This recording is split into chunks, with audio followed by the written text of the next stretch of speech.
राधिका काम की तलाश में शहर आई थी क्योंकि गांव में उसके पास खेती वगैरह ज़्यादा नहीं थी। तो वह अपने जानने वाले अंकल के पास शहर में आ गई थी। राधिका ने कई जगह काम की तलाश की पर उसको कहीं काम नहीं मिला।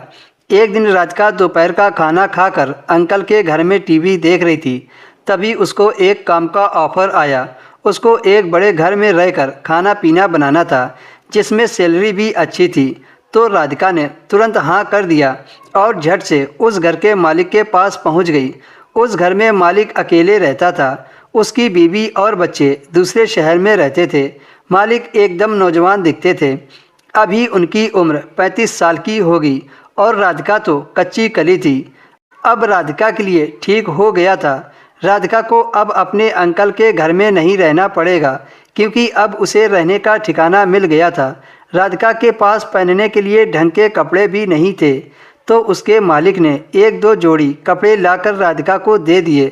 सुबह हुई तो राधिका ने चाय बनाकर मालिक को दे दी और पूछा, मालिक खाने में क्या खाओगे? इस पर मालिक मुस्कुराते हुए बोला, वाह राधिका, ये टी शर्ट तो तुम पर बहुत कमाल की लग रही है। उस टी शर्ट के अंदर राधिका का सब कुछ दिख रहा था क्योंकि राधिका ने टी शर्ट के अंदर कुछ नहीं पहना था, इसलिए उसके मालिक को अंदर का नज़ारा साफ दिख रहा था।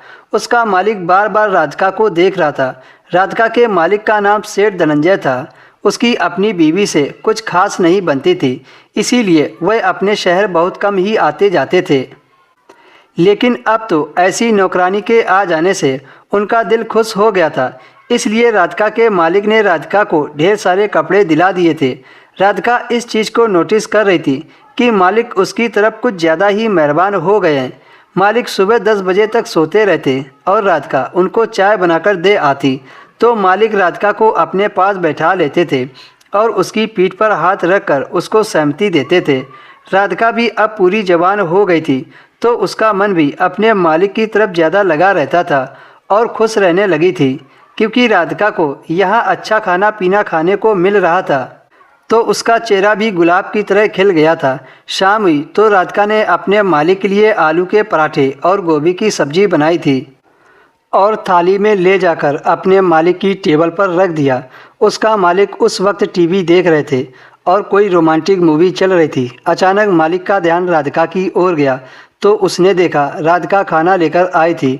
उसके मालिक ने राधिका को बैठने को कहा तो वह पास में पड़ी चेयर पर बैठ गई। फिर मालिक खिसक कर राधिका के बाजू में आकर बैठ गया और राधिका के कंधे पर हाथ रखकर खाने बनाने की तारीफ करने लगा। राधिका, तुम बहुत सुंदर हो और खाना भी बहुत अच्छा बनाती हो। इतना अच्छा खाना तो तुम्हारी मालकिन भी नहीं बना पाती हैं। तब राधिका अपने मालिक से बोली, इसीलिए आप मालकिन के पास बहुत कम जाते हो। मालिक ने कहा, नहीं ऐसी बात नहीं है, लेकिन मुझे उनकी कुछ आदत अच्छी नहीं लगती है। वो हमेशा पैसे उड़ाने के चक्कर में रहती हैं। वैसे तो मेरे पास पैसों की कमी नहीं है, पर फिर भी ज़रूरत के हिसाब से खर्च करने चाहिए। कहते कहते मालिक ने राधिका को अपने ऊपर खींच लिया। पहले तो राधिका ने मालिक की पकड़ से छूटने की कोशिश करने लगी, पर जब मर्द की छुअन से राधिका को मज़ा आने लगा तो उसने अपना शरीर ढीला छोड़ दिया और मालिक का साथ देने लगी। मालिक ने देर न करते हुए राधिका को अपने नीचे ले लिया और अपने शरीर की गर्मी राधिका के शरीर से लिपटकर शांत कर ली।